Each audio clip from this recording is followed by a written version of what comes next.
Hey guys, it's Teacher Boggie here, and I'm back to you with another video on how to become an online English teacher.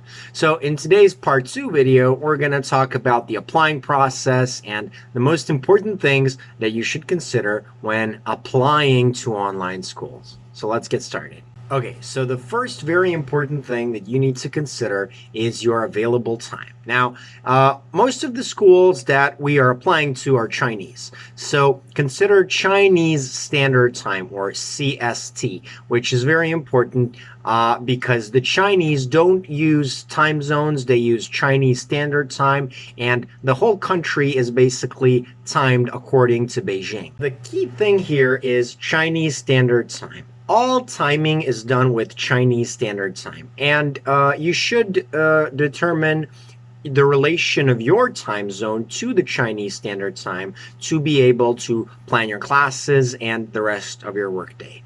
For some countries, it's very convenient. For others, not so much, but that's really up to your location. The next important thing to consider is core time. So core time is the time when we have most lessons available to us to teach. Now, for most classes, this goes for between 6 and 9 p.m. Chinese Standard Time.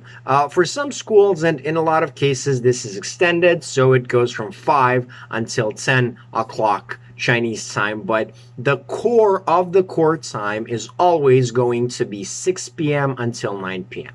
Okay, so you've seen the lists that I gave you last time. You've joined the Facebook groups, you've done your research, and you found some schools that are good for you. Well done. That's a good job. So now, a thing that I would like to point out at this stage is to be really wary of agents and people who do promotional work for their companies. A lot of these people are only out for referral bonuses. Their comments and feedback on what the school is like is not always going to be 100% honest, and you should be thinking about that before you join one of them in pursuing your job application. I always say do your own research and find credible information. Don't listen to people who get paid to actually paint a pretty picture to you. Any and every school that you choose to apply to is going to have some pros and some cons, and they're all going to be very different. So that is why selecting an online school is an art form. I'm just kidding. It's not an art form, but it's something that you should take seriously. So do your research, like we said before. Make sure that you check when you have a short list of schools, check their credentials on social media, like ask around, do your homework, and go the extra mile in finding out what teaching there looks like. Next up, think about your own needs. Make sure to filter by them as well. Are you looking for a full-time job or a part-time job? Are you looking for a fixed or a flexible schedule? What kind of cancellation policy is important to you? How much money would you like to make? Do you prioritize a higher salary over a more constant and consistent salary? What kind of teaching style works best for you? Some people tend to be more energetic and upbeat, but others maybe not so much. Some schools are going to require you to be very energetic and upbeat. Other schools are not going to ask that so much of you.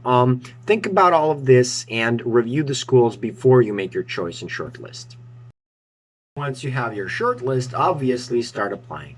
Fill in website forms, send emails, add people on Skype, Messenger, whatever kind of medium you use, and just kind of get your foot through the door. That's what I always say. If you're starting off, make sure to apply to as many places as you can. Be persistent and show the company why they should hire you.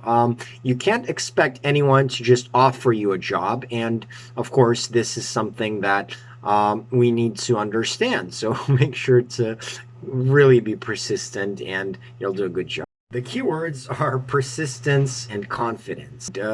It's really funny. I usually tell people be a shark and go for the overkill. It's not like we're working with Wall Street here or anything, but really with any kind of job, it's really helpful.